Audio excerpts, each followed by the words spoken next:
मनुष्य ऊपर भी जा सकता है, नीचे भी जा सकता है। ये सुविधा ये मानव तन में है, क्योंकि सारी योनि भोग योनि है। बस पुण्य समाप्त, बात समाप्त। तो आप यहाँ कर्म करके, अच्छे कर्म करके अपने पुण्य को बढ़ाते रहिए, अच्छे से रहिए भी, सेवा करके पुण्य को बढ़ाइए। इसलिए कहते हैं दुख के समय त्याग, सुख के समय सेवा। दुख के समय त्याग करिए, कुछ कामना लालसा न पालिए, सुख सुविधा की कामना मत करिए। दुख का जब फेज चलता है, दुख का जब समय चलता है, तो दुख रहेगा, लेकिन उसकी पीड़ा कम होगी, चुभेगा कम। और अगर सुख के समय सेवा करते हैं, क्योंकि एकाएक कुछ लोग कहते हैं हमने तो किसी का कुछ नहीं बिगाड़ा, भगवान मेरे साथ ऐसा क्यों कर दिया? इसलिए कि आपका जो पुण्य की पूंजी थी खत्म हो गया। पुण्य था तो सुख प्राप्त कर रहे थे, पाप था तो दुख मिल रहा था।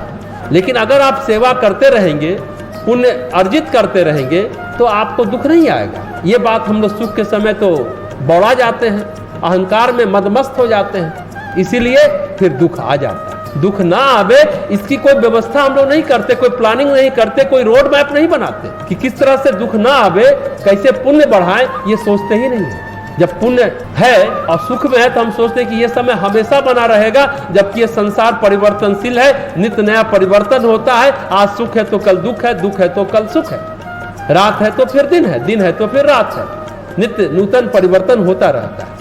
तो ये बातें हम लोगों को भली भांति समझनी चाहिए। तो किसी लोक में आश्रय नहीं है, आत्मलोक में ही, अपने आत्मा में ही आश्रय है, और कहीं लोकों में आश्रय नहीं है। तो परशुराम जी क्या बोले? तू मेरे गति को मत रोको श्री राम। वो बोलते हे राम, तू हमारी गति अवरुद्ध न करो। हाँ, हमारे जितने लोक हैं उसका संहार कर दो, क्योंकि उनको भी पता है कि लोक जितने हैं सभी निरर्थक हैं, सारे के सारे। मतलब किसी लोक में किसी तरह की प्रतिष्ठा, उसमें अध्यात्म की कल्पना करें तो ये गड़बड़ है, ये फिर अध्यात्म नहीं है। अध्यात्म वो है जो रौरव नरक में समाधि दे। आप चाहे हरिद्वार में हो, ऋषिकेश में हो, कुछ लोग कहते हैं, या घर में हो, बात एक ही है। अगर अध्यात्म पाना है, कुछ लोग सोचते नहीं नहीं हम हरिद्वार में तो घर ले लिए हैं, अब एक ऋषिकेश में गंगा किनारे घर ले लेंगे तो बड़ा अच्छा ध्यान लगेगा। हाँ लगेगा, ये नहीं कहते कि ऋषिकेश वालों को ध्यान नहीं लगता, लेकिन इसके लिए एक चाहत होना, ये भी माया है। अभी एक व्यक्ति बहुत अच्छे साधिका है, बहुत उपनिषद पढ़ती रही है, उन्होंने जब हमसे पूछा हरिद्वार में तो हमने घर लिया है, क्या मेरा एक घर ऋषिकेश के सामने हो सकता है क्या? हम की वो एकदम बेशक हो सकता है, लेकिन ये जानिए ये माया है। माया को माया ही समझ करके उपयोग करिए, ये महत्वपूर्ण बात है।